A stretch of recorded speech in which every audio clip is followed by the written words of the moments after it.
On After 8 this morning, the black athlete. His dominance of American sport will be the focus of an NBC News special tonight. It's called Black Athletes, Fact and Fiction. Tom Brokaw is hosting that special. Are blacks better athletes than whites? This is the University of California Irvine basketball team, and this is Dr. GIDEON, a former Israeli Olympic athlete. For NBC, Dr. Ariel set up this test to evaluate jumping ability. He videotaped all 16 players, 8 blacks, 8 whites. The dunks were analyzed in his computer lab. The differences between the blacks and the whites were dramatic. We're talking here about vertical jump, and that represents how much you move your body. And you see that in all cases, the black lines, which represent the black athletes, were higher or jumping higher than the white athletes. Many broadcasters and sports fans of both races talk about blacks as natural athletes. Whites are described as hard workers who can't run or jump naturally. When you're watching television and you see someone described as a great natural athlete. Yeah, I know exactly who he's talking about. He's black. Why? Because that's the racist attitude that blacks are natural because they're naturally lazy, so anything they get, they don't get from hard work. They get because God just gave them the right gene pool. What is really being said in a kind of underhanded way is that blacks are closer to beasts and animals in terms of their genetic and physical and anatomical makeup than they are to the rest of humanity. And that's where the indignity comes in. Tom Brokaw, good morning. Good morning. Your critics are going to say that merely asking this question implies a certain amount of racism. How do you plead? They're already saying that, I think. Well, how we plead is that knowledge is better than ignorance, and there's a growing body of information, both culturally and biologically, that shows that there are some distinct differences that do exist. And what we try to do is to put that into a context, into an appropriate perspective tonight. We're trying to lift it out of the gutter, lift it out of the barroom, so that people will know knowledge from myth. And I think that on balance that we have succeeded at that, although this is an issue that is still very much in progress. People are still coming to conclusions about it all. Bother you at all that some of the scientific evidence may support the beliefs of some avowed racists? No, not necessarily, because there are differences between us. I mean, for example, blacks are susceptible to sickle cell anemia. There are some Orientals who are lactose intolerant. We know that white Northern European males, for example, are more susceptible to skin cancer. So there are some physiological differences that exist. And what we do in this case is to put it all in the appropriate context. One of the scientists on it calls it a biocultural phenomenon. And I think that's a good way of putting it, because a lot of it has to do with the closed avenues that are available to blacks. That is, that sports is one of the few areas in which they really can prevail and dominate. Let's bring in Dr. GIDEON Ariel, who we met in that clip. He's the man who compared the strengths and weaknesses of black and white athletes. And Dr. Ariel, no doubt in your mind? Well, when I'm analyzing athletes, I'm analyzing actually the forces, the laws of motion, how it applies to the human body. In this case, our research shows that certain athletes can jump higher or run faster, and with no regards to races. But what about the regards to whatever cultural differences might exist? I mean, what would have happened if you would have taken a number of blacks from various backgrounds? Would you have seen considerable differences? Number of whites from various backgrounds. Among them, would you have seen considerable differences? There are ultimate forces that control a particular event in sport. And any athlete, whether it's a white or black, that can meet this requirement will win. Of course, we can compare whites to whites. We, in fact, try to compare athletes in Israel to athletes in the United States. And in both cases, they were white, and we found out that the athletes in Israel couldn't even come close to the American athletes in the United States. Let's introduce another guest. In that clip, we also met Brooks Johnson, who's the Stanford University track coach. This morning he's at our San Francisco affiliate, KRON-TV. Good morning, Coach. Good morning. In impolite terms, you think this is just so much bunk, I guess. Why?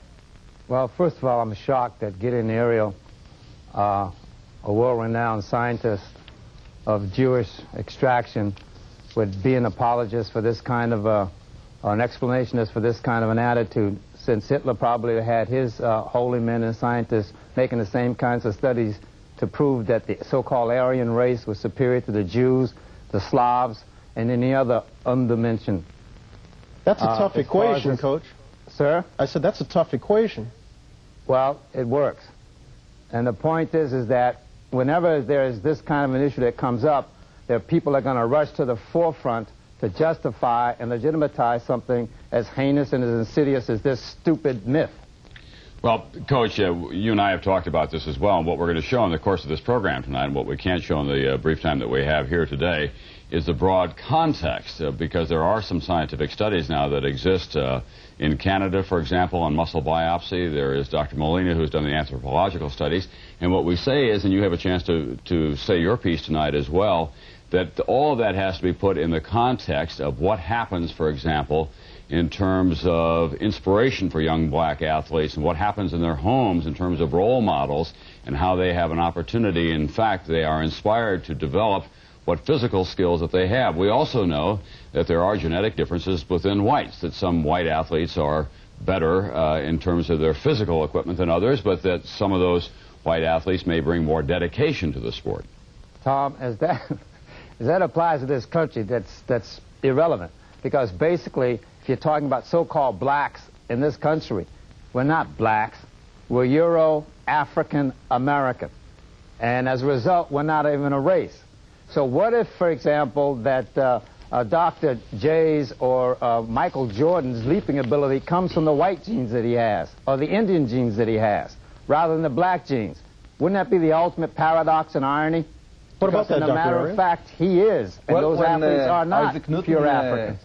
Formulate the laws of motion. He didn't give it a race or culture or whatever it is. I'm a biomechanist. I'm analyzing the forces.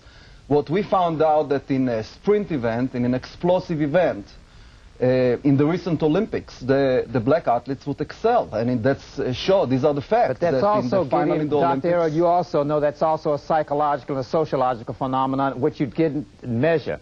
I mean, those physical forces are the ultimate manifestation of an attitude and aptitude that's acquired socially and culturally. That there are white athletes with the exact same physical characteristics who don't have what I determine, what I call the sprint syndrome, who don't react as well or as fast or as aggressively. And those are acquired characteristics. Well, you're quite right in that regard, Coach, and what we're going to show tonight is that it is this whole picture that does come together, and there are many complex parts to it. It is a very complex issue, but in fact, it now appears that there are some differences. We're going to try to put that in some appropriate context. Coach, I'm going to have to leave something to be done tonight. Coach, okay, Coach Johnson in San Francisco, Dr. ARIEL, and Tom, thanks very much. 10 o'clock tonight, and then you'll be back at after local news to talk about it some more. There's a lot to talk about. Okay, we're back after a break. This is Today on NBC. Of course, in this country, now a controversial Republican book deal and $100 million in the Pennsylvania lottery. NBC Nightly News with Tom Brokaw. Good evening. In Moscow, Beijing, and Tokyo tonight, power plays, challenges, and a resignation have the American diplomatic and intelligence analyst working overtime. We begin in Moscow tonight, where Mikhail Gorbachev has strengthened his position by executing a stunning purge of the Communist Party's powerful Central Committee. And he's opened a high-level investigation of poison gas used against dissidents. NBC's Bob Abernathy is there. And a report tonight on black athletes, fact and fiction. Why are they dominating major sports? Is black success in sports a two-edged sword for young blacks? Tonight at 10, 9 Central Time, NBC News examines a controversial subject. Black athletes, fact and fiction. Why are black males dominating the most popular sports in America today? Is there a physiological difference between blacks and whites, however small? And if sport is one of the few avenues open to blacks today, does that become a kind of trap for black society? This is an issue that stretches from city playgrounds to university laboratories. Philip Crump is the best high school guard in Philadelphia. Nicknamed Sub, quicker than a subway. He practices long and hard. But Philip also believes he has a natural advantage. I feel as though that, you know, when I get on the court and I see a white guy stick me, you know, I think I could take him. That's natural, you know, because every black guy thinks like that. Basketball is more than a sport, more than a black and white proposition for Philip. Basketball, that is a ticket for me to go to college. Castleman shoots from outside, and it's good. 50 years ago, basketball was the same ticket for poor inner-city white kids, a way out. What they left behind was an inner city more and more black, and a game transformed into a black sport. 75% of the pros are now black. Most came from the ghetto. This was their way out. They would use their sports skills and their physical talents to open doors for them and allow them to go to a good university where they can get an education. We're channeling disproportionately high numbers toward athletic participation. Dr. Harry Edwards is an expert on racism in sports. You have the cultural reality of the most positive role models for black kids being athletes. And so that is what they aspire to do. And new scientific studies raise the controversial possibility that genetics also play a role. Wow! Tests on children. Come try one more time. Jumping studies on adults and sophisticated muscle comparisons suggest that blacks indeed have some small physical edge. I think the jumping is in part, you might say, genotypically or genetically based. The black youngsters tend to run faster and tend to jump better. If you happen to have the propensity or the capacity to excel in terms of the physiological sense, you may have an advantage. Ironically, black domination on the field has not been rewarded with a proportionate share of the front office and coaching positions. To many blacks, that just reinforces a racial stereotype. Whites see them as gladiators, performers. High prestige positions involving authority, decision-making, and so forth have been virtually areas of white monopoly. Whites, as a corollary to this belief in black physical superiority, have come to believe that blacks are intellectually deficient. The whole idea is to convince black people that they're superior in some areas and therefore, by definition, must be inferior in other areas. Brooks Johnson is head track coach at Stanford.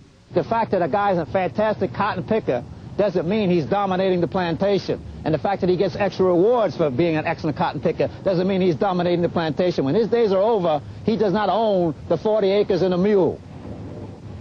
You're calling Michael Jordan a cotton picker? In a sense, yes. It is a complex issue. Philip may have a physical edge, but he's a great player because of his dedication and hard work. His only role models have been athletes. It is the world where blacks seem to have an opportunity for great rewards. It is, however, a world reserved for only a few. And if Philip doesn't make it as a basketball player, what other opportunities are available? That's the great dilemma in the black community. That's Nightly News for this Tuesday night. I'm Tom Brokaw. I'll see you tonight at 10, 9 Central Time, and then again after the local news for a discussion of black athletes, fact and fiction.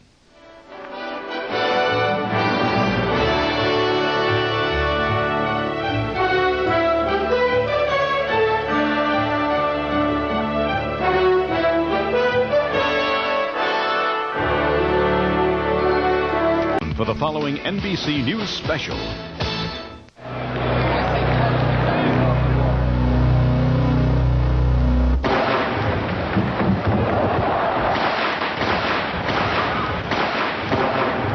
Are blacks better athletes than whites?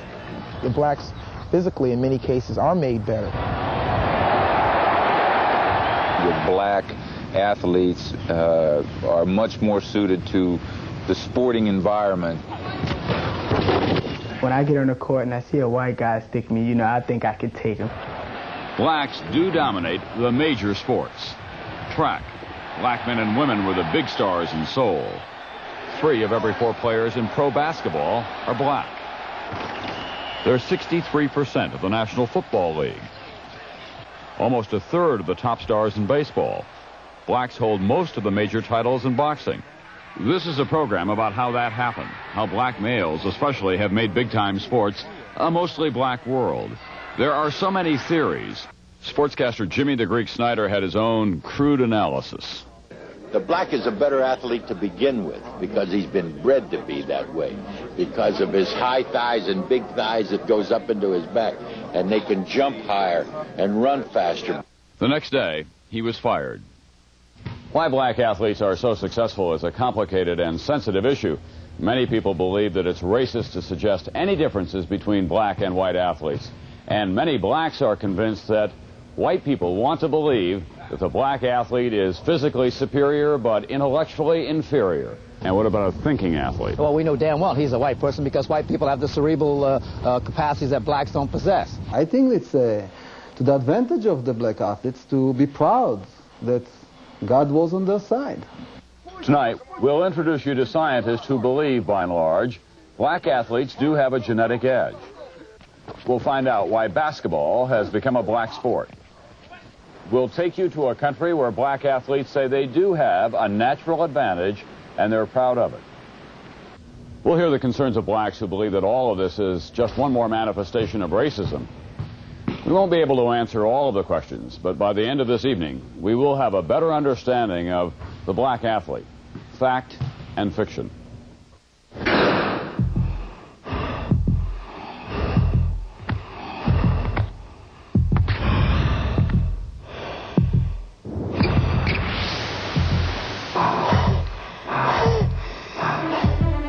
NBC News presents Black Athletes, Fact and Fiction.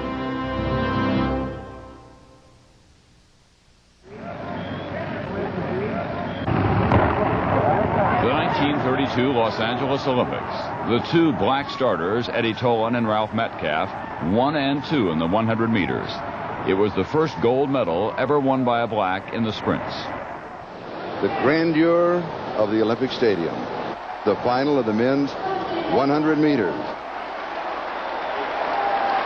Carl Lewis starts his quest for 4 gold medals.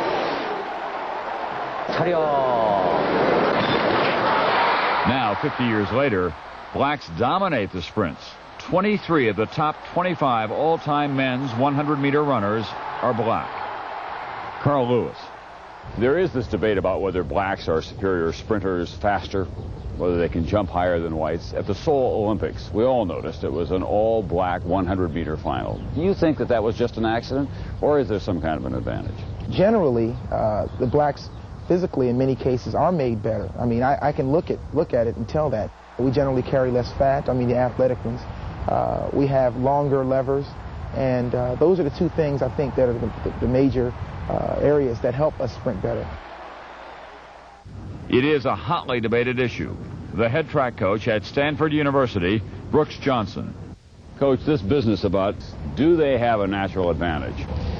Physiologically, anatomically, anthropomorphically, no. None whatsoever? No. Are there differences? Do blacks in running and jumping, or whites in swimming and other sports, start with a genetic edge?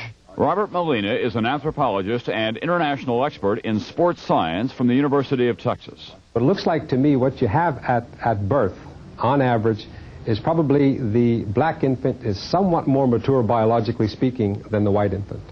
Black infants tend to also have somewhat advanced skeletal development.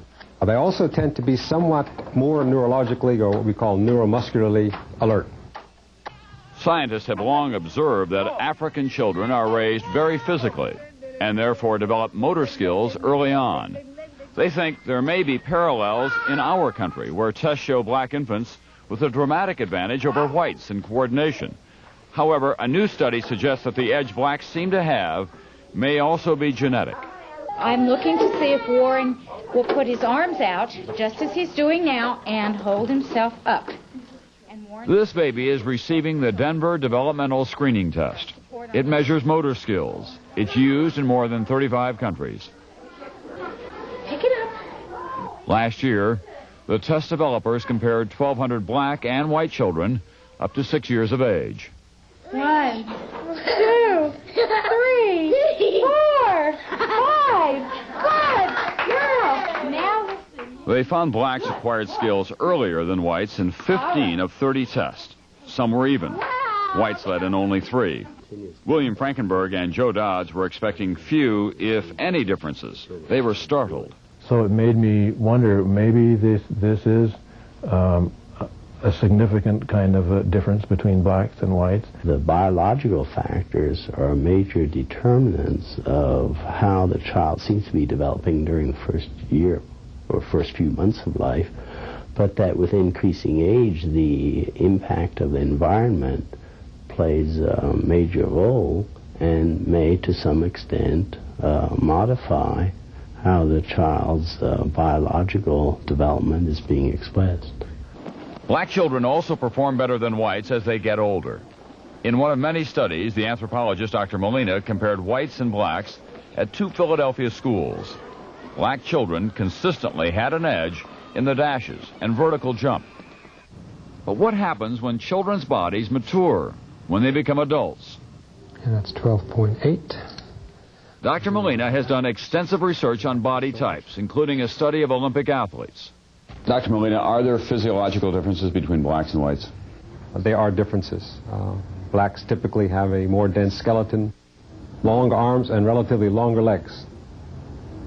Blacks tend to have slender pelvis or hips. They tend to have proportionally less fat on their extremities.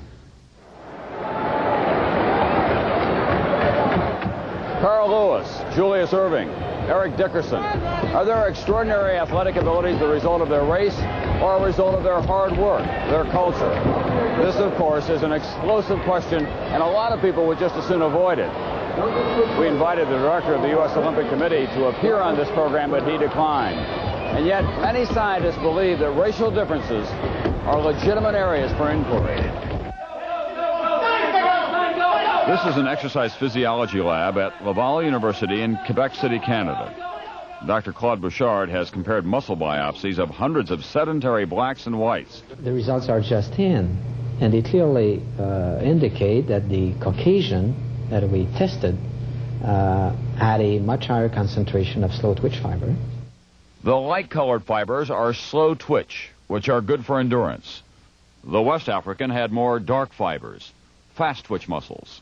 Having more of the fast twitch implies that you generally have more of the larger fibers, more of the fibers which can contract more rapidly and more explosively, with more power in the contraction. Tests were also run on fat levels in whites and blacks to find out how enzymes work on their metabolism to create energy bursts. Blacks seem to have much more ability to both to liberate the energy, free the energy in the blood, or to take up the energy circulating from the blood and store it. And the differences are striking. We're talking about a 2-fold to a 3-fold differences. Dr. Bouchard then tested his theory that blacks had some key biochemical advantages. The results from this 90-second drill. Blacks show more explosive energy at first. Whites are less powerful, but they have a lot of endurance. These characteristics match the pattern of black performance in sports. In the track and field, we're talking primarily about the short duration, high intensity anaerobic work. And the same is true in football. In basketball, we're talking about an activity which is also loaded in terms of anaerobic activity, short burst type of activity. Slam dunk. That's playground sports. And now the dominant style in the pros.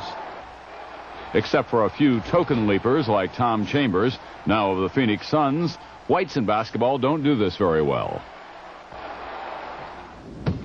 The Atlanta Hawks have 2 of the best jumpers in basketball, Spud Webb and Dominique Wilkins. When I was growing up, my thing always been able to want to dunk the ball. You have a lot of white guys who, I think, basically work on their jump shot, handling the ball, and passing, don't get in really to the dunk thing. You know, they always say you got the white man disease or the black guy jump higher. It sounds funny, but I don't know why. Does white man's disease really exist?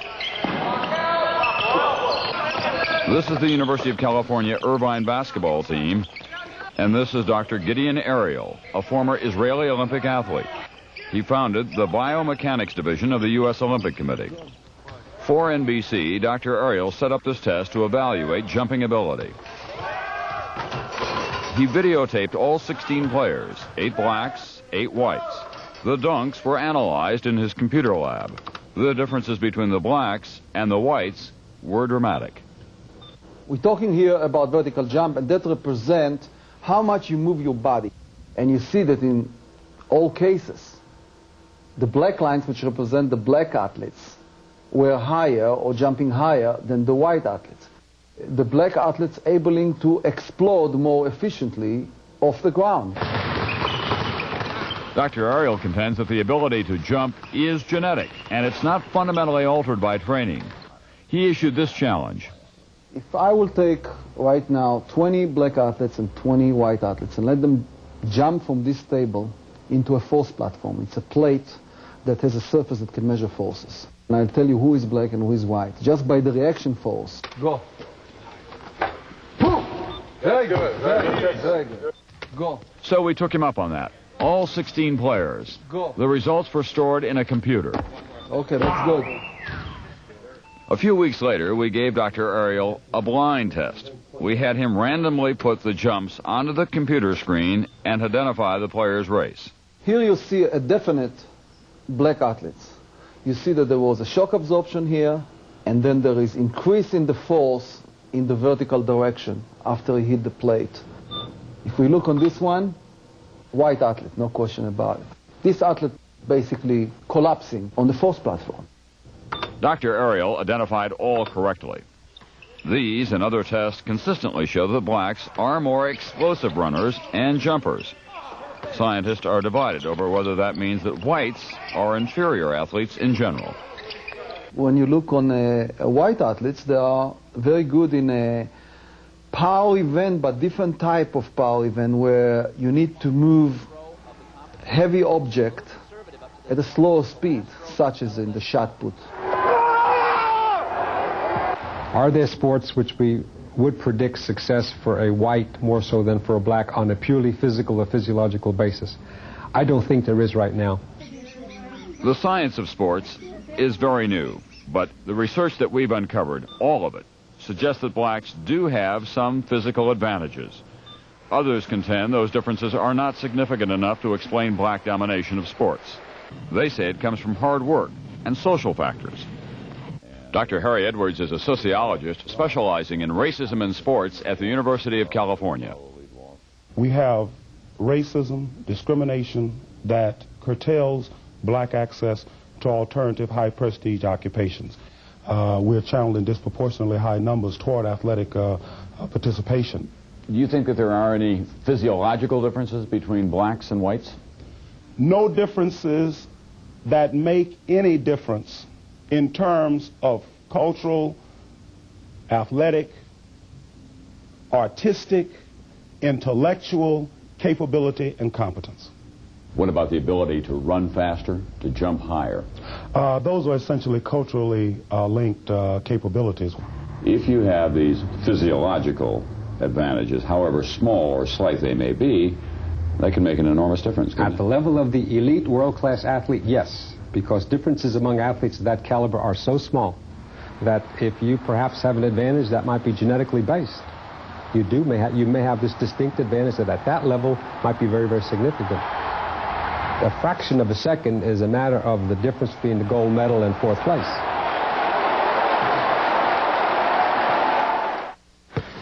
Here we go. Next, basketball, talent, a dream, and a lot of very hard work. I don't know. Philip Crump lives in the most notorious ghetto in North Philadelphia. It's also the home of some of the best basketball players in the country. For the lucky few, this is where dreams are made. I know, Mr. Sal.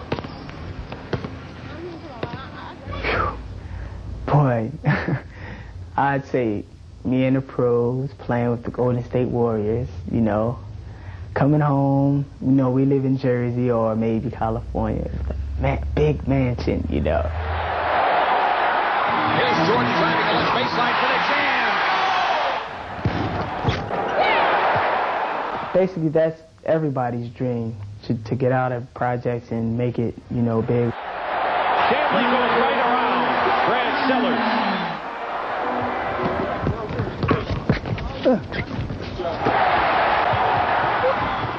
His nickname is Sub, quicker than a subway. He's schoolyard smart and the best high school guard in the city. I feel as though that, you know, when I get on the court and I see a white guy stick me, you know, I think I could take him. That's natural, you know, because every black guy thinks like that. Oh, no, wait, you take it right.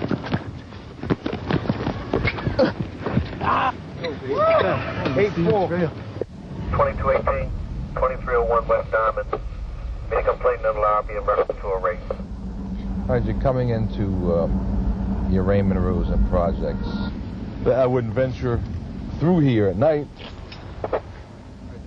This is Phillips' neighborhood. Here, thoughts turn away from basketball to survival. This was a crack house. And drugs, marijuana, cocaine. That was pretty much it. This crack house is just across the way from where Philip lives with his mother, sister, and her 2 kids. Basketball is his ticket out of here. Even the drug dealers respect that. I want to sell it to him. He got a basketball career. He's smart. He's not dumb. And he trying to make something. I know he want to move out of the projects like I do. Philip is out on the court every weekend at 7 in the morning.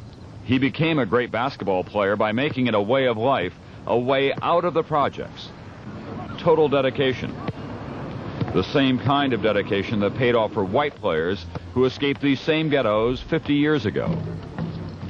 Whoever is the dominant ethnic group at that point in time in the city appears to be the dominant individual in basketball.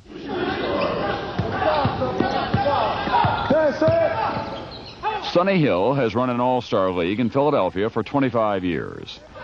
The game of basketball is not a racist game. It's a city game. If you trace basketball back to the 20s, 30s, and the 40s, and that's when the Jewish people were very dominant in the inner city, and they dominated basketball. We always thought in Philadelphia that every Jewish boy was born with a basketball in his hand. Now the Spas try to pass through the Celtic defense. Dave DeBrow was a star player on the original Spas, the South Philadelphia Hebrew Association team. But Castleman shoots from outside, and it's good.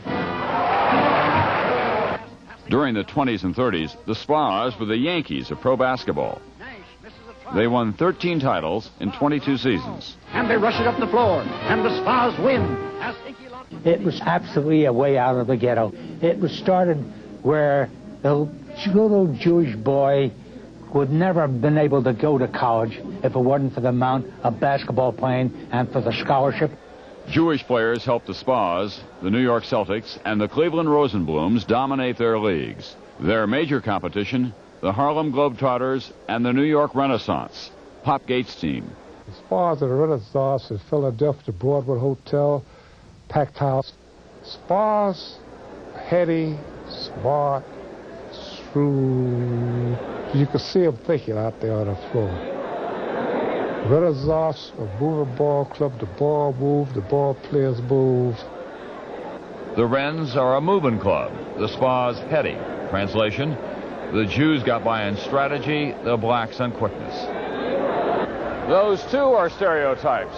Innocent enough, but they can quickly turn racist. 50 years ago, sports writers were struggling to explain the Jewish dominance of basketball. Listen to what the sports writer Paul Gallico wrote. He said, "The reason I suspect that basketball appeals to the Hebrew with his Oriental background is that the game places a premium on an alert, scheming mind, flashy trickiness, artful dodging, and general smart aleckness." Well, that's at least as bad as calling a black a natural athlete. Get him out of here. Over time, the character of the ghettos changed. The Jews moved out enough. Blacks from the South moved in. The Philadelphia inner city, 10% black 50 years ago, now is all black.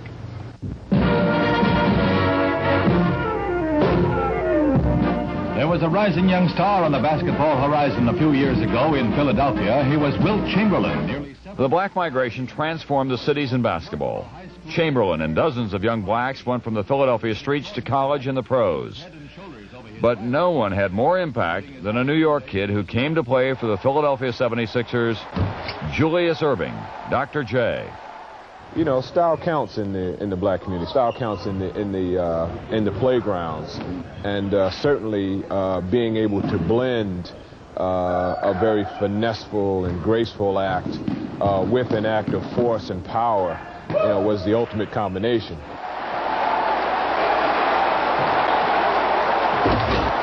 Put your hands together. Erving and the stylish superstars that followed him are heroes to the younger kids. Most of the stuff you used to do used to be like Dr. J. That's how we used to do it. Phillips started playing basketball when he was 8 years old. The jungle gym was his court. This was our NBA. This was our world right here. Basketball today is as black in its cultural configuration as the gospel and jazz and other kinds of cultural expressions in this country that have been tremendously influenced by black people. Also, you have the cultural reality of the most positive role models for black kids being athletes. And so that is what they aspire to do. Sports heroes take on an even greater importance in families where the father isn't there. Philip's father is in jail for murder. What you into, Junior? I would love to see him make it. Marvin Crump hopes that basketball will help his son escape the projects. Constant gang wars, constant drugs. He's able to get around it. That's a plus. A lot of guys he grew up with in that neighborhood has come through here, and the blessing is he hasn't come through here. Sports has helped put Phillips' priorities in order. They thought they're too good for the common man. I mean, you know, they Here at Franklin High, only 15% of the kids go on to college. 70% of the basketball team does, however. Phillip is an honor roll student. What social class do you think? Nebraska University, West Virginia, Rhode Island University, Marquette University. Dozens of colleges are recruiting him. Well, I'll listen to your opinion. Whatever school is going to give you the best education. Not talking about basketball, talking about education. He didn't never foul. Did I see him? Looking for me. Hi, good to see you. David Spencer is an assistant college coach and recruiter. Well, I'm here to talk to you about University of Hawaii. Am I the first school to come in? No, you're the second. I think first. By and large, the guys that come out of these kind of areas tend to be a little bit hungrier. Basketball means more to some people in these areas than it would to someone in suburbia America, if you will. He's going to take it out, and he'll be in bounds where he normally is, okay? Now, the most aggressive and intelligent team is going to win this game today. I think it's us. Let's make sure it's us, all right? All right. On three. 1, 2, 3. Jay Franklin!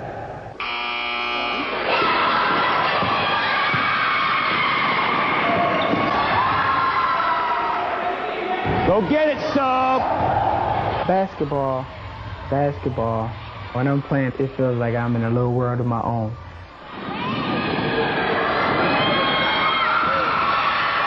When I'm going down the court, I feel as though that I can't be stopped. I think I'm Magic Johnson or Isaiah Thomas or somebody like that. I mean, he cannot stop me. That's the greatest feeling in the world. The black student athletes, they seem more intense and more focused on basketball. They want more out of their lives, and so they're hungry.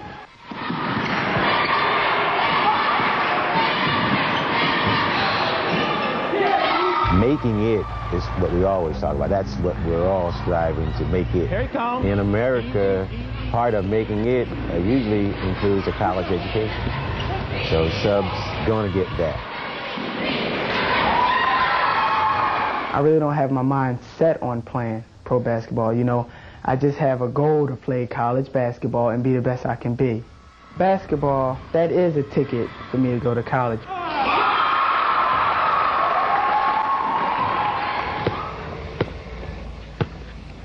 The color of the ghetto may have changed, but the game has not. And for many young men, basketball is still their best shot in a society where opportunity is half the battle. Philip still has not made up his mind about which college he'll be attending this fall. Black Athletes, Fact and Fiction continues.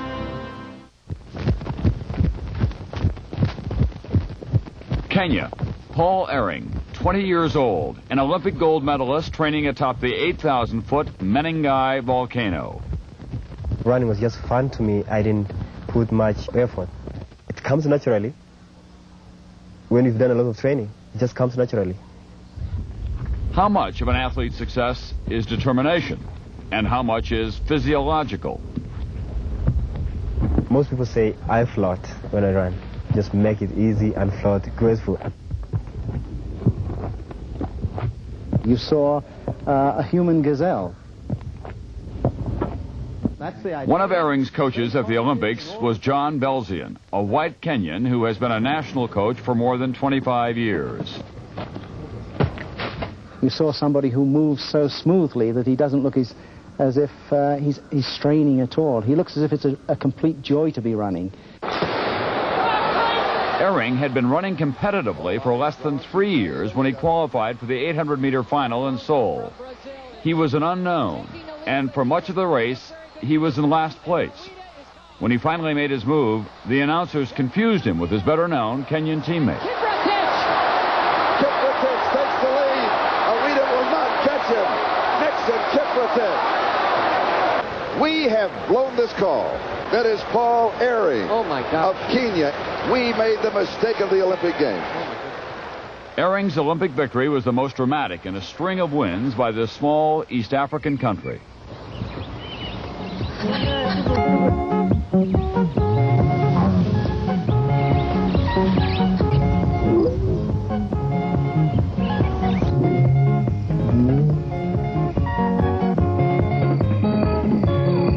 I see myself as a part of the tradition here. Kenya welcomed home 7 medal winners in men's running. That's more than any other country except the United States.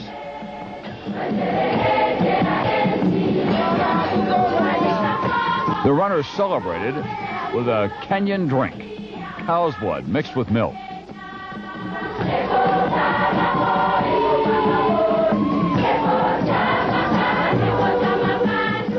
Blacks have long dominated the sprint races. Now, led by the Kenyans, black athletes are dominating the longer races as well. At the Olympics, blacks won every men's race except the marathon, where they took 2nd and 3rd. I've always believed in the supremacy of the black athlete ever since I've been here. I don't think I would have stayed here as long as I have if I hadn't seen this vast potential that exists here and been happy to work with it. Kip Kano is the man who unleashed that potential. Kano is now a gentleman farmer and a foster father to more than 40 children. Hello, Habari, Isaac, Habari, Robu. Hiya. Kano is also the father of running in Kenya. 1968, the Mexico City Olympics. The world's undisputed top miler, Jim Ryan, faced the African challenger Kano in the 1,500 meters. To some, this classic matchup had racist overtones. After all, no American black had ever competed successfully at this distance, at this level of competition. Some fans and coaches believed that blacks didn't have the guts or the intelligence of the white runners to handle the strategy necessary for the longer distances. Nobody ever believed that a black man could run any distance over the 800 meters. It's another one of those myths that exist about black people. And Kano destroyed that. Overnight, Kano shattered a racist myth. He became the most famous African of his time. Most of the young Kenyans imitated and named themselves Kip Kano. And even in schools, Whoever won in the competition, they say, I'm Kip Keino. The Kenyans and other East Africans run only the longer races. The shorter races, the sprints, are dominated by American blacks who trace their ancestry to West Africa. So even among blacks, there are differences from region to region, from culture to culture. Plainly, there are many factors other than race affecting athletic achievement. Philip Endo is a Kenyan Olympic official. Mr. Doe, why are runners from Kenya so strong in the long-distance events, in your judgment? There has been several theories or reasons given that they start early by running or taking care of cows or walking long distances. That was true in the runners of just a year. But today, some of these runners are living and training in America. So I presume one of the reasons which one can give with confidence is that they just work hard at it. We feel that the running is in our own blood. We feel that we are enjoying it. I think it is the altitude, I think it is the diet, I think it is the tradition. Right, so everybody together. Colm O'Connell is headmaster and track coach at St. Patrick's School, which many great Kenyan runners attended. Listen, you hear the sound of feet coming together. So try to get in harmony with somebody else. The athletes take running as being natural. They often use that term here for local athletes. I used to run from home to school, and if you are late, they'll punish you. Ibrahim Hussein, one of the world's top marathoners, is from the Nandi Hills. We run early in the morning for 2 miles, and then you run back for lunch, and then you run back again in the afternoon. You would see like the kids around here. They'll walk a little bit and then they'll run. It's a way of life down here. Once I was made the bell ringer for the whole school, so it means I had to be there in time. It's an indirect type of training, which we don't realize, but it works later. Kenyans also believe that their diet contributes to their development as runners. They eat a starchy cornmeal called ugali. It's carbohydrate-rich, a perfect food for endurance.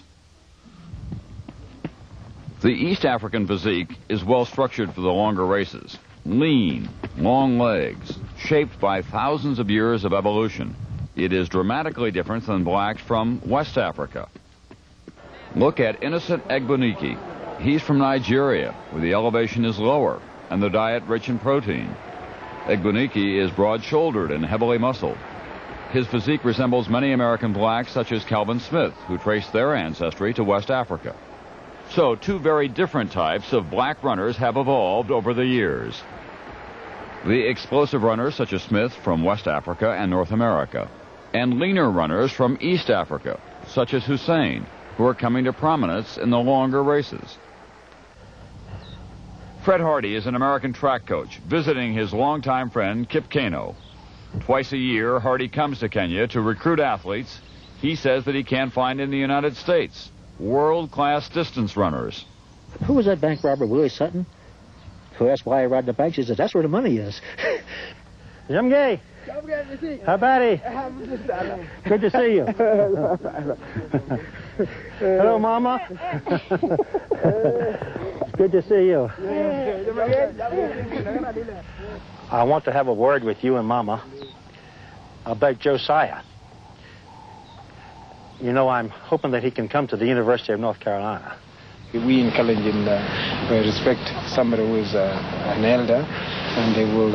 Elder? Yeah. I'm very young. Yeah, I know, but to us, college is an elderly person is given respect, and I think you are a father of those kids, and they accept. Thank you for your son.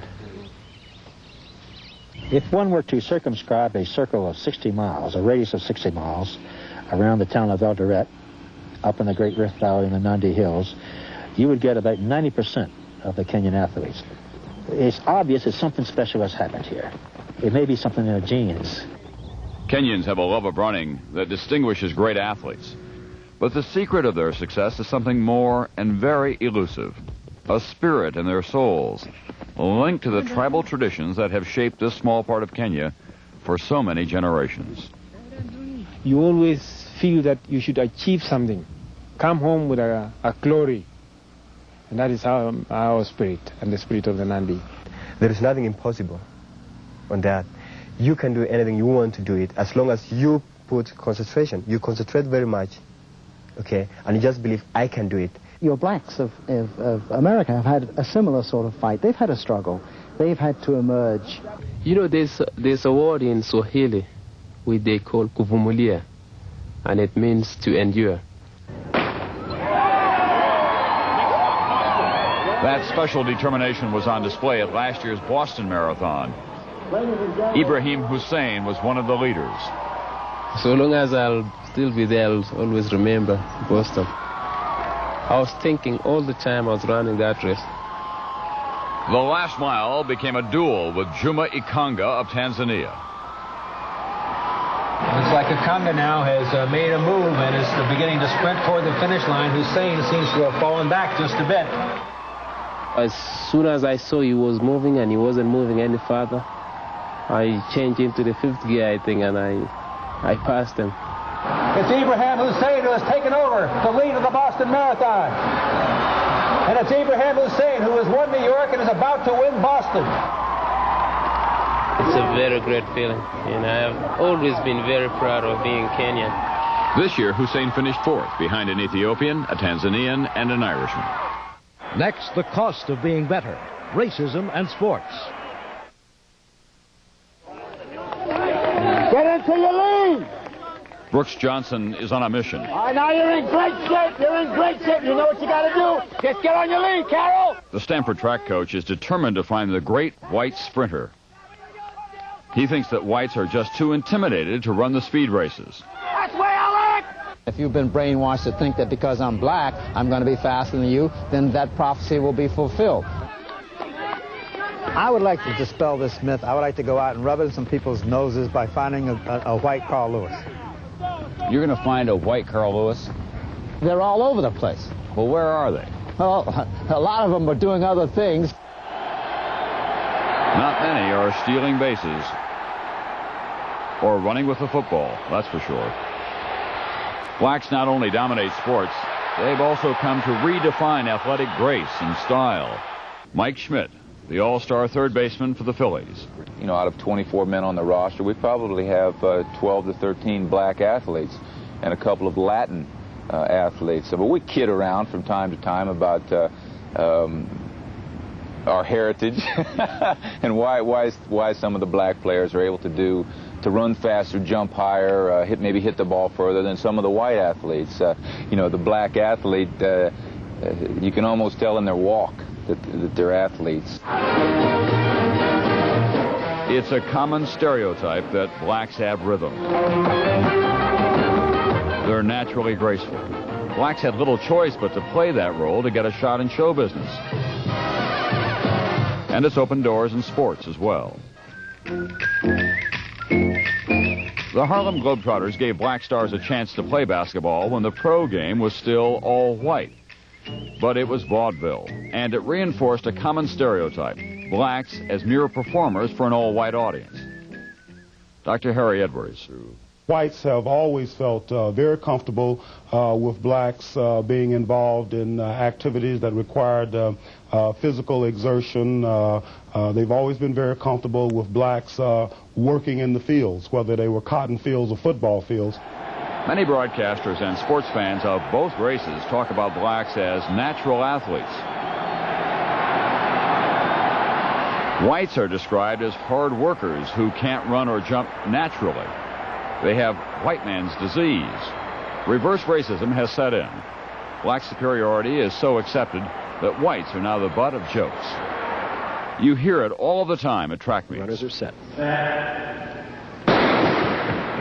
False start, and I think they'll mark that one up to Mike Cole on the outside. If I were Mike Cole, I'd jump too.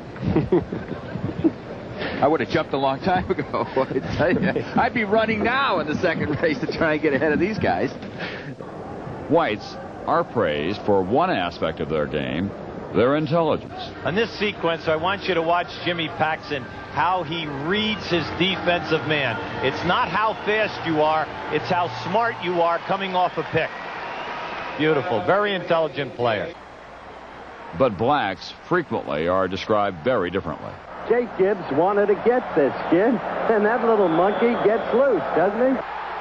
What is really being said in a kind of underhanded way is that blacks are closer to beasts and animals in terms of their genetic and physical and anatomical makeup than they are to the rest of humanity. And that's where the indignity comes in. When you're watching television and you see someone described as a great natural athlete. Yeah, I know exactly who he's talking about. He's black. Why?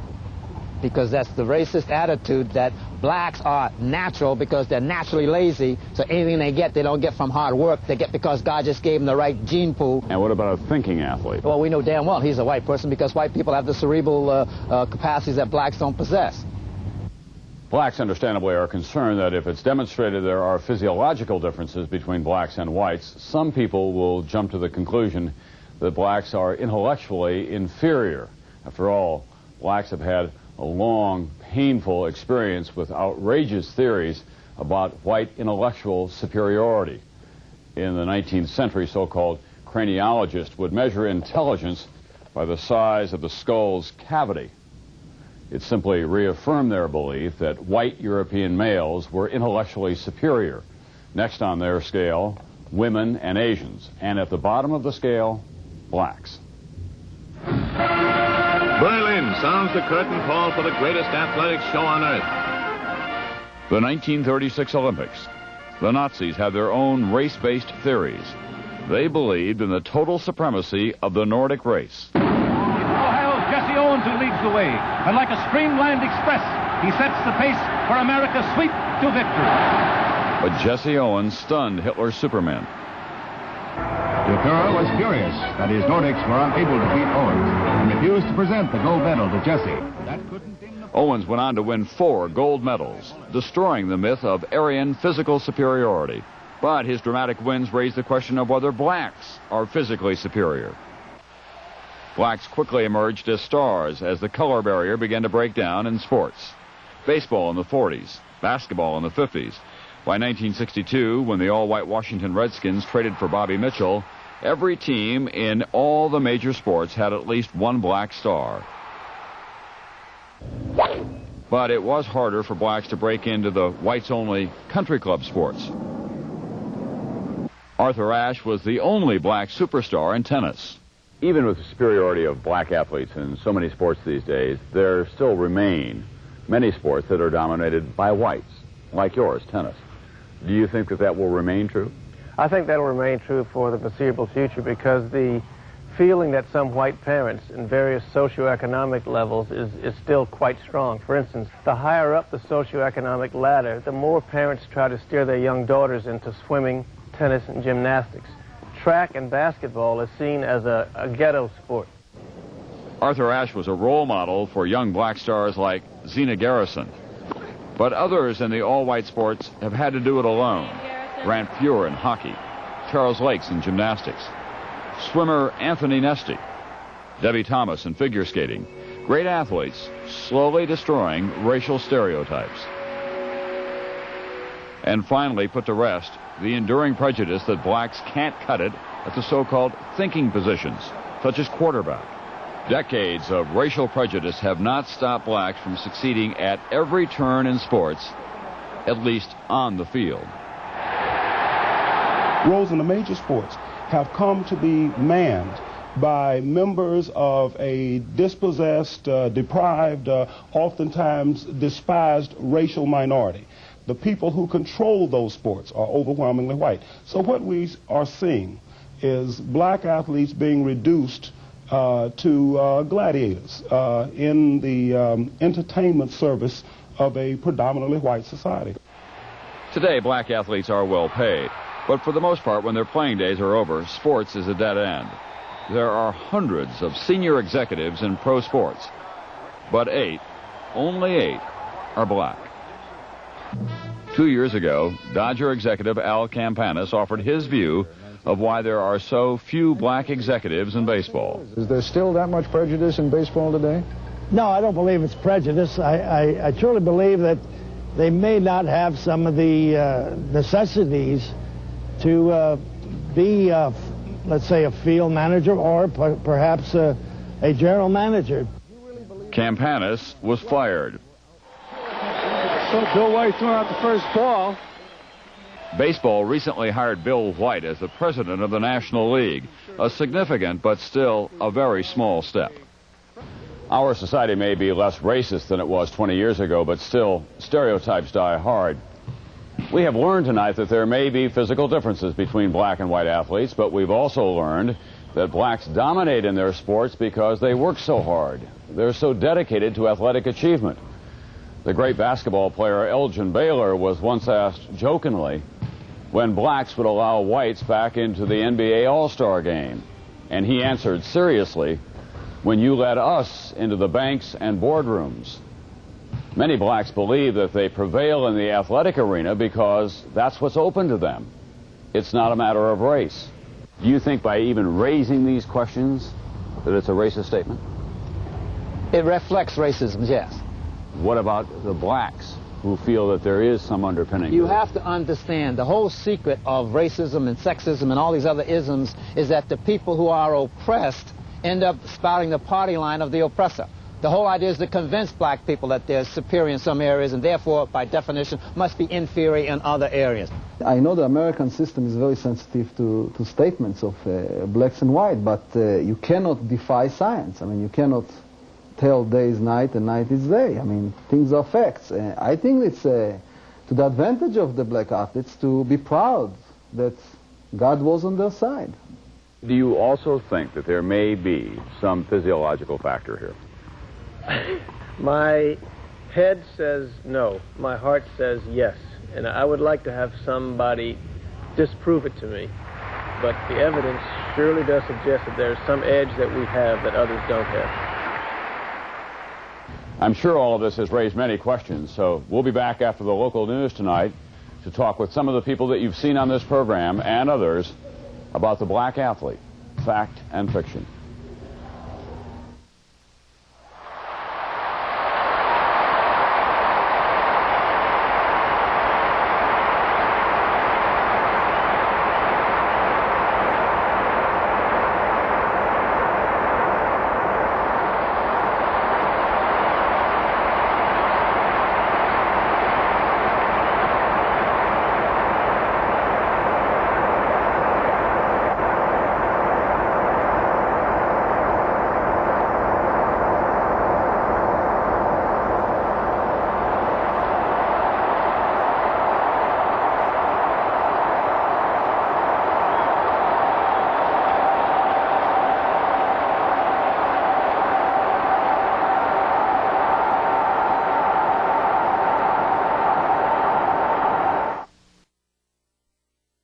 Chats with Maureen Reagan.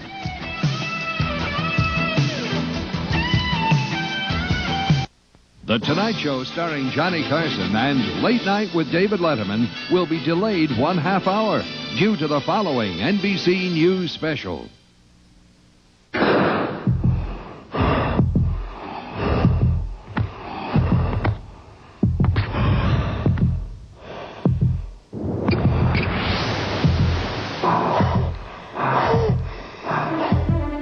NBC News presents Black Athletes, Fact and Fiction.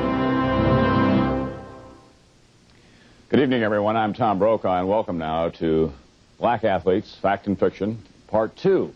In the course of the next half hour or so, we hope to answer the questions that may be left over from our 1-hour examination of this controversial and yet important issue that exists in America today. Why are black male athletes especially dominating the most popular sports that we have? We have a panel of experts with us. We have a studio audience as well. We'll be meeting them in just a few moments. But first, for those of you who were not with us earlier this evening, we want to show you a summary.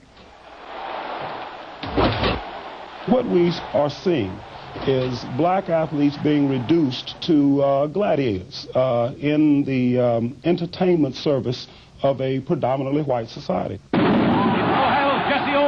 the way. And like a streamlined express, he sets the pace for America's sweep to victory. In Black Athletes, Fact and Fiction, we saw how blacks have come to dominate the major sports in America. The explosive question, why? The blacks physically, in many cases, are made better. Coach, this business about black athletes, do they have a natural advantage? Physiologically, anatomically, anthropomorphically, no. But we found that blacks do appear to have a genetic edge. Black babies are biologically more advanced than whites. Blacks acquire motor skills earlier, and studies show some of the advantages persist into adolescence. Anthropologists have determined that black adults have relatively longer arms and legs and less fat on their extremities, an edge in running. Comparisons of muscle tissue suggest that whites have more light fibers, good for endurance. Blacks have more dark, fast twitch muscles. That may help them in quick burst running and jumping.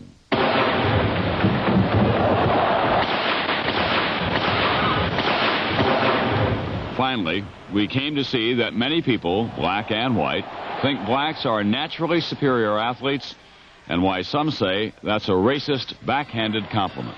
That's the racist attitude that blacks are natural because they're naturally lazy, so anything they get, they don't get from hard work. They get because God just gave them the right gene pool. And what about a thinking athlete? Well, we know damn well he's a white person because white people have the cerebral capacities that blacks don't possess. I know the American system is very sensitive to statements of blacks and white, but you cannot defy science. Things are facts. I think it's to the advantage of the black athletes to be proud that God was on their side. It is, as I say, an explosive subject, and here to discuss it with us tonight are some people that you saw in the course of that program and some others, beginning with Dr. Harry Edwards, who's a well-known sports sociologist from the University of California at Berkeley, author, consultant to Major League Baseball and to the San Francisco 49ers. Arthur Ashe, who hardly requires an introduction. He's one of the premier tennis champions of America, the author of the 3-volume study on black athletes called Hard Road to Glory. Dr. Richard Lapchick is with the Center for the Study of Sport and Society from Northeastern University, and he has studied many of these subjects as well. In Brussels tonight, two of the scientists who were prominent in our program, Dr. Claude Bouchard, who is from Laval University in Quebec. He is on your right, and Dr. Robert Molina, who's the University of Texas anthropologist. The purpose here, let me hasten to point out, is to develop some knowledge, some understanding, to know the facts from the fiction tonight.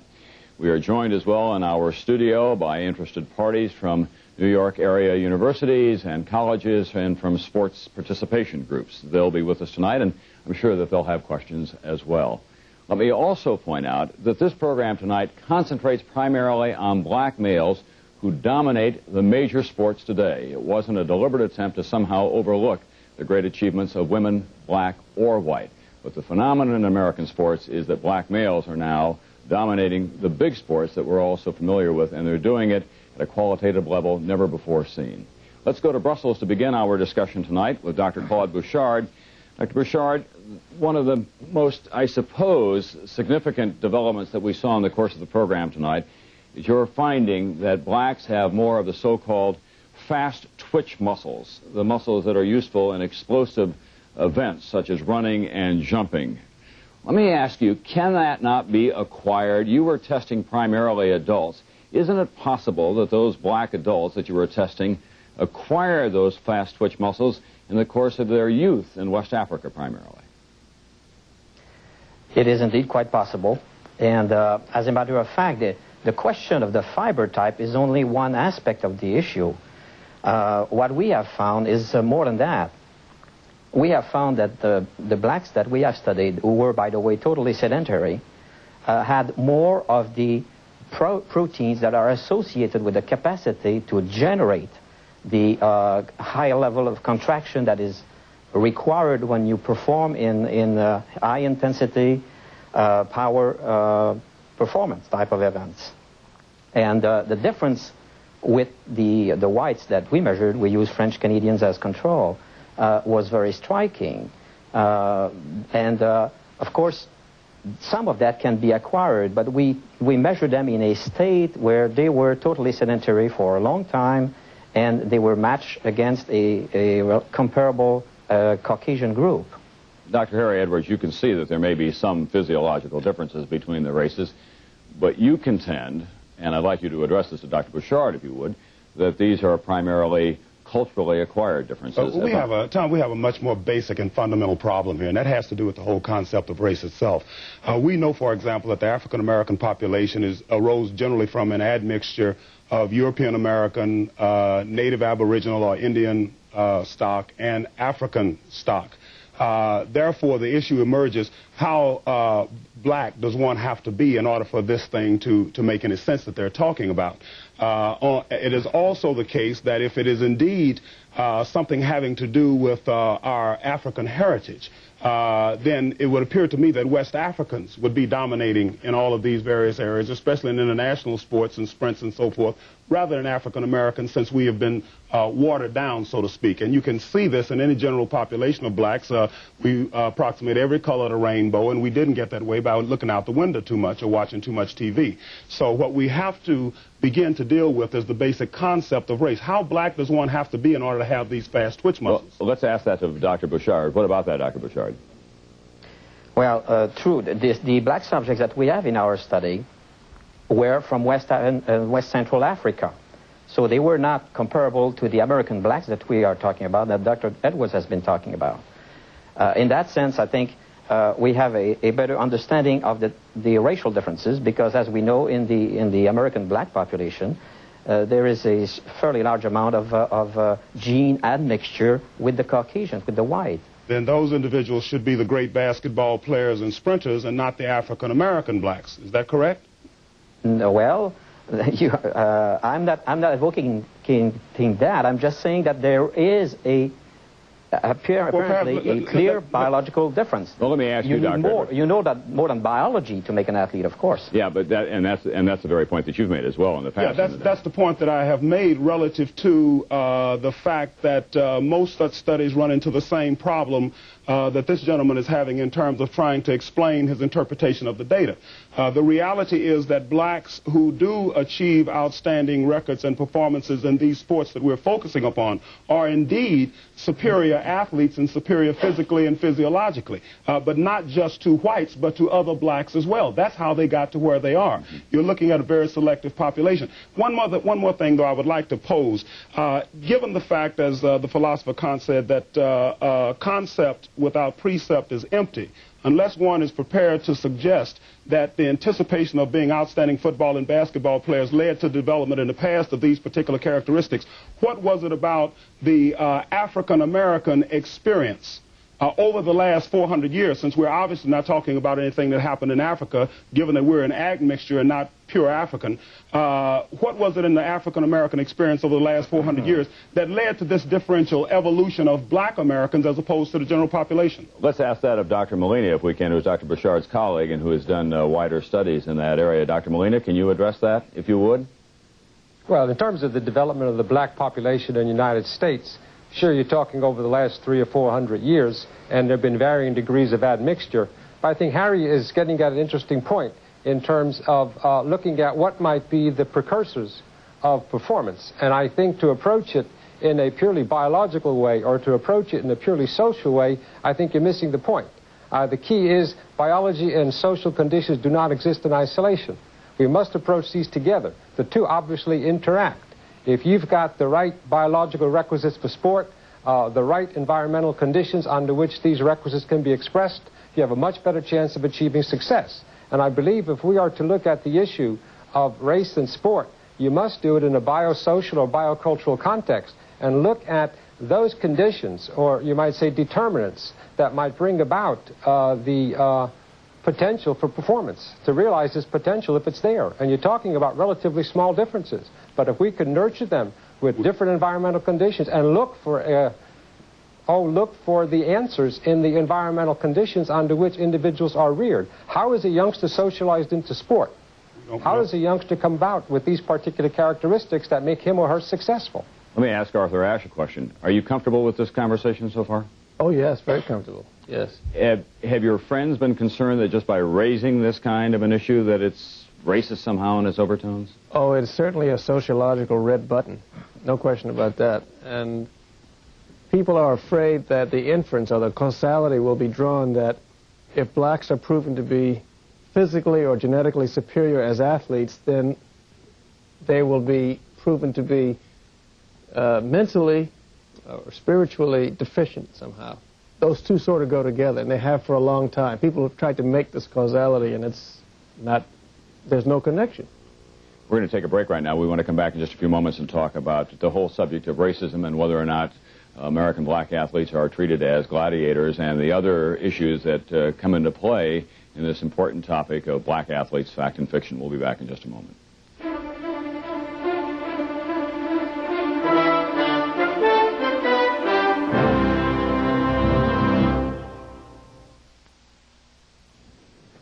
We're back now with many questions of black athletes, fact and fiction tonight, and one of our guest panelists tonight is Richard Lapchick, who is for the Center for the Study of Sport and Society from Northeastern University. Dr. Lapchick, you have been a student and scholar of these many issues. Do you think that most whites in America see black athletes merely as performers or as gladiators in some fashion, and is that denigrating in your judgment to them? I think that most whites do see that, and it is definitely denigrating. And I think the great danger here is that, first of all, a small danger is that young white kids are going to drop out of sports altogether and won't pursue it, but much more importantly, so many more black children are going to pursue that professional dream, believing that this genetic makeup, if they believe this, would lead them to be pros, and in the process lose the chance, as so many have over the past few generations, of getting a real education by overemphasizing sports and de-emphasizing their educational balance. And has society, black and white altogether, failed to deal with this in an effective way? When 27% of our Division I basketball players graduate from college, we can say we have a major failure of our higher educational system, yes. Another one of the scientists who participated in tonight's program is Dr. GIDEON, ARIEL, who did the jumping study that everyone was watching very carefully. Listen, there's an obvious question here. If blacks have superior jumping ability, why are the dominant high jumpers in America today Chinese and Swedish and Soviet citizens? Well, of course, in athletic performance, such as Olympic sport, you need specific skill, specific training, and many other components. However, you need some genetic makeup. Athletes don't make the sport. Sport actually make the athletes. Every sport has certain characteristics that the elite, if they meet these characteristics, they're going to excel in the sport. And like Dr. Edwards said, there is many other factors that affecting this kind of thing. So if you take a Chinese athlete that you train him with special equipment and you allow him to optimize his genetic makeup, he can break the world record. On the other hand, if you take, for example, the East Germans, which will select their children from 2-3 years old, put them in special schools, and train them the rest of their life, because this is all their life. They have tremendous motivation. And they might lose the game if they don't have the genetic makeup that other athletes have. So it's all based to science. And some of our guests here today or this evening as well, have some questions for us. Steve Gibbs, who is an athlete who's here tonight. Steve Gibbs, where are you? Right here. Could we hear? We'll have a microphone for you right now. You have a question. Definitely. My question is for the scientists. I'm just curious as to find out how objective, how objective can you possibly be, since you're obviously out to prove your own credibility? Well, it does make difference who will do the test. If I let you do the same test that I did, you will get the same results, because I'm dealing with gravity, I'm dealing with forces. I'm not casting an opinion. I mean, anybody can let a person jump on the force platform and find out what are the forces. And let's ask Dr. Bouchard and Dr. Molina about that. Dr. Bouchard, what about that? Well, we took a sample of the skeletal muscle, and we look at the proteins, at the fiber type, and we find that there are differences. They are, most of the blacks are probably comparable to Caucasians in terms of their skeletal muscle makeup. But there is a subgroup of blacks that we found who definitely had some characteristics in their muscle which are generally associated with the capacity to succeed in high-intensity, short-duration activities. That's it. It doesn't mean that all of them can become athletes, but they probably have an advantage when exposed to the activities of training and the exercise to perform better. Dr. Molina, there's no judgment on that. Let me ask you a question, Dr. Molina. Two questions, actually. Is it possible that your tests are racially biased, as some blacks charge that SAT tests are, for example? And what happens to a young black man or a young black woman raised in an affluent neighborhood who's not much interested, for example, in becoming an NBA basketball player? In the studies of motor performance, those tests are fairly objective, been used for many, many years. They're very standardized tests performed under standardized conditions. And in a number of studies in which they're able to control for social class factors, the apparent racial difference is specifically in vertical jumping and in running speed persists. In other words, within the same social class, even for controlling styles of child rearing, black youngsters still jump better and run faster. And the interesting thing to me is these data began to appear in literature after Jesse Owens' success in 1936. The first studies appear about 1938. And since 1938, the results are fairly consistent over time. There have been no reversals. And if there was any major trend or shift in environmental conditions, you might expect a reversal. But over the last 50 years, the data are reasonably consistent over time, specifically for males, not so for females. Harry Edwards, I know that you're eager to jump in. This is, I mean, I didn't come 3,000 miles to sit here and engage in sophistry and satire. What we're looking at here is a situation. I have yet to see a study where there was an adequate control in terms of class factors, particularly as it related across so-called race lines, oppression, differential motivation, differential cultural emphasis. You cannot talk about lower class or underclass whites in the same bag as lower class and underclass blacks. Different worlds. The second point is that even were you able to distinguish these differences, it doesn't mean that they have anything to do with an outstanding athletic performance. For example, this gentleman's jumping test. You know, to say that you got 16 athletes and you were able to distinguish the blacks from the whites by the ability to jump once they were basketball players, that's like telling me that my nose has 2 holes in it. I already know that. What we're looking at is the question of why.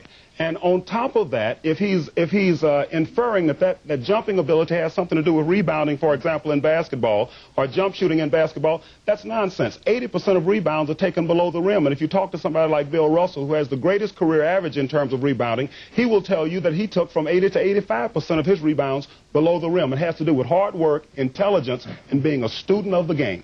All right, Dr. I agree with you asking the question why. That's the point we need to do. We should find out, why do black children in general perform in certain events better than white children? Why do blacks perhaps have a better chance of becoming an athlete? We need to look at the why question. And that is in, I believe, the whole sociocultural matrix of growing up. What does sport mean to a child? How do they become socialized into sport? We need to address those in an objective way. And to dismiss it simply as being a social or dismiss it as being racist, I think is very myopic. We must approach it objectively. That is not what I'm saying. What you're essentially doing now is arguing my point.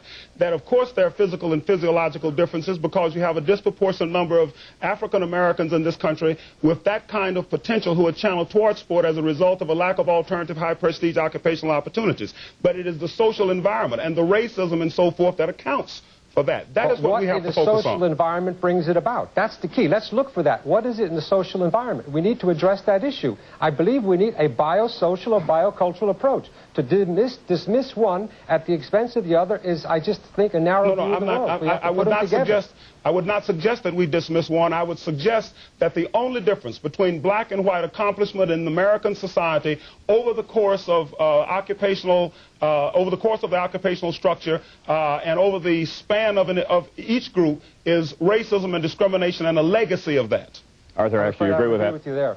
I agree with Dr. Edwards, yes, I do. There's no question we start screening our athletes much earlier. By the time you're 13 or 14, you are so good, you have come through such a tough screening process that everybody else is encouraged to actually sit down and watch.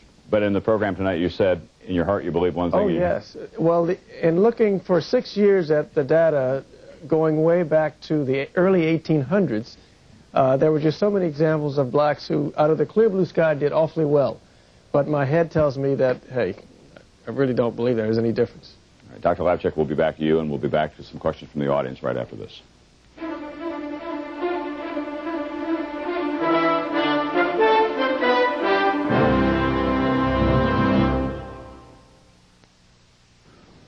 We're back with part 2 of Black Athletes Fact and Fiction. We have been talking about the enormous impact on the black athlete in this country of culture and environment and the other opportunities that are just not available to them.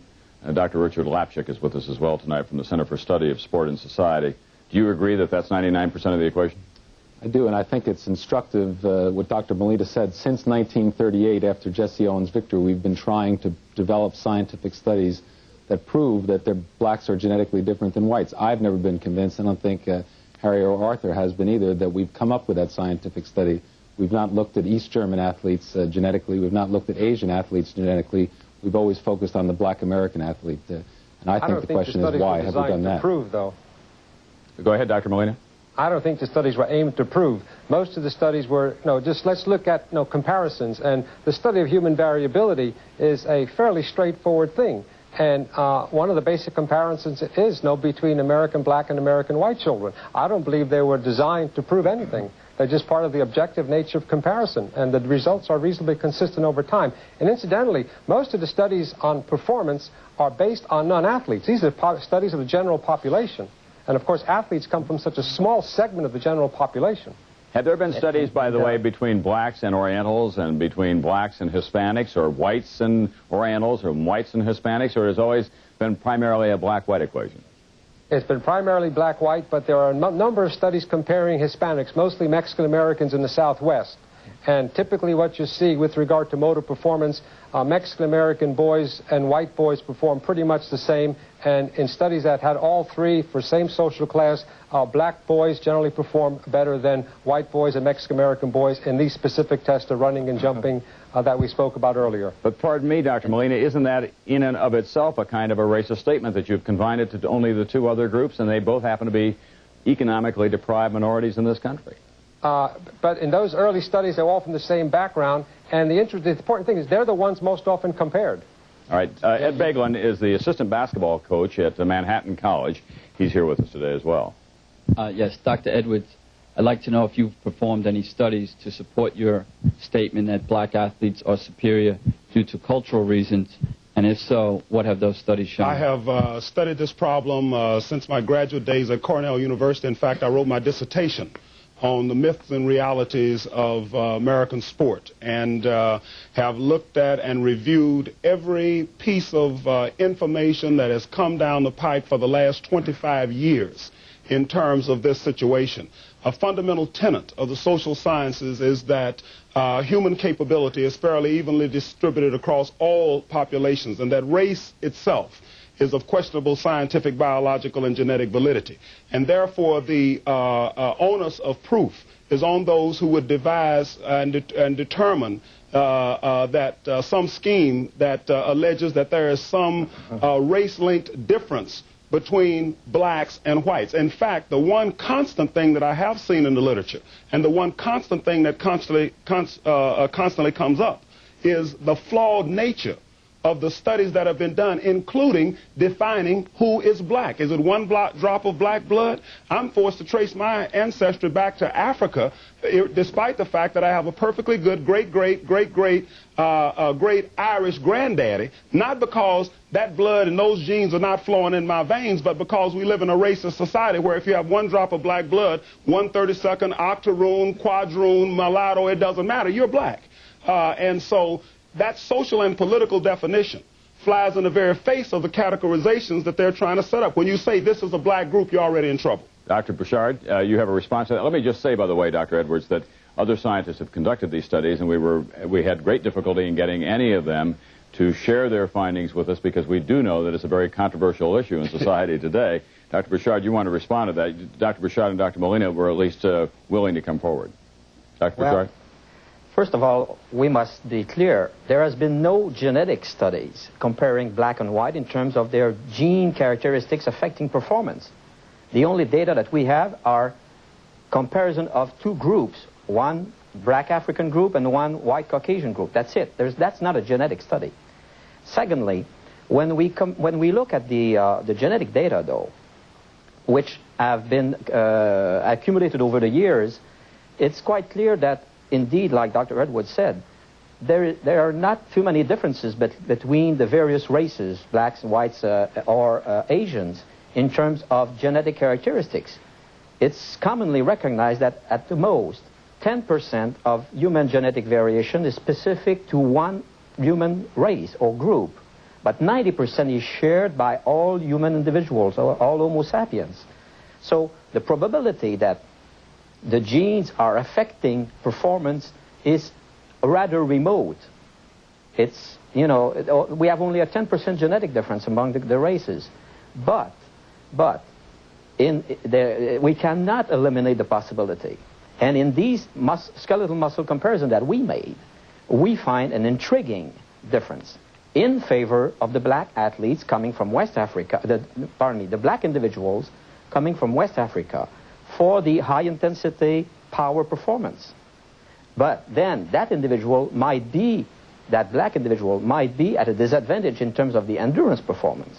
Dr. Bouchard, let me ask you a question that a lot of people have asked me, quite honestly. When I told them that we were doing this program because I thought there were a lot of half-baked theories out there that we had to deal with as much fact and knowledge as we possibly could, they kept saying to me, why would you want to do this? Let me ask you a question. Why would you even be interested in conducting these studies, these comparative studies? What do we gain from that? Well, I have always been working under the hypothesis that knowledge is the greatest safeguard against prejudice. Ignorance fosters prejudice. And if we can understand the biological basis of performance and why some of the biochemical or molecular characteristics are important in performance, and if some of the human groups of mankind have more of these characteristics than others, then we will understand, and knowledge is the important thing here. Don't forget, I'm also coming from a minority group, and every time I open my mouth in America, people understand that I'm from a minority group. And I've never been against the notion of studying the differences between the francophone or the anglophone of this continent. Philip Kump is in our audience tonight as well. He was the young black basketball player that you saw from Philadelphia. And somewhere here tonight is Terry Williams from Columbia. Is he here?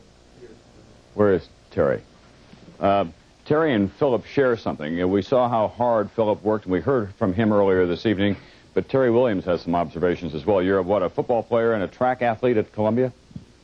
Yes, first of all, my name is Terry Brown, to correct you. Oh, I'm sorry, my researchers didn't help me with that. That's quite okay. And I'd just like to make a comment that as an African-American athlete, I am quite disturbed not only by the nature of this program, but by the hidden undertones that also are quite evident. There's an attempt to present this program as an informative documentary, which would both give facts and dispel myths and fiction about Afro-American athletes. But what I see here is not only the undertone of racism, but also fear and concern. Historically, blacks have been discriminated against in the fields of athletics, academics, and economics. And now that we see that blacks have overcome in the field of athletics in such a dominant force, in a dominant way, that there's a fear and a concern that we may also do that in the fields of academics and economics. The racism comes into play that we cannot applaud the African-American athlete for his superiority, but we have to downplay that superiority and find a reason for it and make the claim that reason is because he is physiologically superior, and that it's not because anything that he's done on his part, no hard work involved, but it's just that God was on his side. I believe that's what the doctor said. So, we African-American athletes get no credit. This whole program says that we're superior, but we're not superior because we work at it. We're superior because God did it for us. Well, no, in fairness, in fairness, Mr. Brown, when we showed Philip Kump, for example, we showed not just that he was a black basketball player who was grown full-blown from his baby's crib. We showed how hard, in fact, he worked at it. We had Dr. Edwards on here tonight talking about the importance of hard work and the environmental factors that go into that, the cultural environment that Dr. Molina mentioned tonight, that there are too few opportunities for blacks in other areas, and what we attempted to do here was to deal with some of the other half-baked theories that exist out there, because a good many people, I think, do believe that great black athletes just walk onto a floor or onto a football field or onto a track and set world records just by their natural ability. And what we wanted to do tonight was to attempt to set this in some kind of a context. There were those people who said, it's a no-win proposition. You're not going to make anybody happy, and that may be the case, but the fact of the matter is that the pursuit of knowledge, it seems to me, is better. We have In my part, and the part of all the people who worked in this program, I don't think there's any question that the great black athletes that we see today, or the great white athletes for that matter, get to where they are primarily by working very, very hard at their craft. That's why some of us are in television today and not playing basketball, as a matter of fact. Dr. Lapchak, what about what Mr. Brown had to say here tonight? Undertones of racism throughout the whole program? I think the study of the subject, not necessarily in this program, but the historical 50 years we've spent trying to seemingly prove that there are the differences that Dr. Molina or Dr. Bouchard might feel, underlines a racial dimension to the issue and always has. We accept black dominance as athletes, but we don't accept it in intellectual matters. And the white society is willing now to accept that black dominance on the playing field, but we're not willing to give up control in the classroom, in the government, in the corporate world. And I think that's the dimension we're really talking about. Arthur, what about it? Do we set it back, the whole question of racial understanding in the society, racial sensitivity, by talking about it in this way? Or do we move it forward, or is it a wash? No, I think we illuminate the problem a bit more than it was. And certainly going back to the time when Charles Darwin started his studies resulting in Origin of the Species and Herbert Spencer, I saw study after study after study after study, which all changed when blacks broke new barriers, and each study tried to prove why blacks were superior in an area where they were not superior before. And that the danger is, of course, as I said earlier, is that whatever results are achieved or seen or evidence in the test, that they will try to use those tests to prove that, yes, we are athletically superior, but academically, as Mr. Brown says, inferior. And Harry Edwards? Well, I think that all due respect to Mickey Mouse and Donald Duck and the soaps and football games and Super Bowls and so forth, I think that this is why television was really created. I think that to the extent that you refuse to deal with controversial issues in an open society, then you push them underground where they take root and spread faster than ever. I'm elated that the situation is being aired and openly discussed, and I would welcome anyone who holds views opposite to mine, most certainly, to join me in any kind of a forum to debate the issues, and I think that that's the way we educate people about what's really going on. Dr. Edwards, thank you very much. Harry Ash, Mr. Lapchak, Drs. Bouchard and Molina in Brussels, thank you very much for being with us tonight. Dr. Gideon, Ariel, especially to our members of our studio audience here. Many friends and my colleagues as well wondered why we would raise these issues at all. Well, it seems to me that these issues are important, as Dr. Edwards said, to society, so that we know each other better, so that we see each other more clearly, so that we deal with the facts so far as we are able to determine them instead of the half-baked theories that exist out there. Ultimately, I hope that this program will prove to be, in fact, a kind of a tribute to the place of black athletes in America, a tribute to the hard work that they have all put into their great sports and to what they have done, and we have seen some of that here tonight. Thank you all very much for being with us. I'm Tom Brokaw for all of us at NBC News.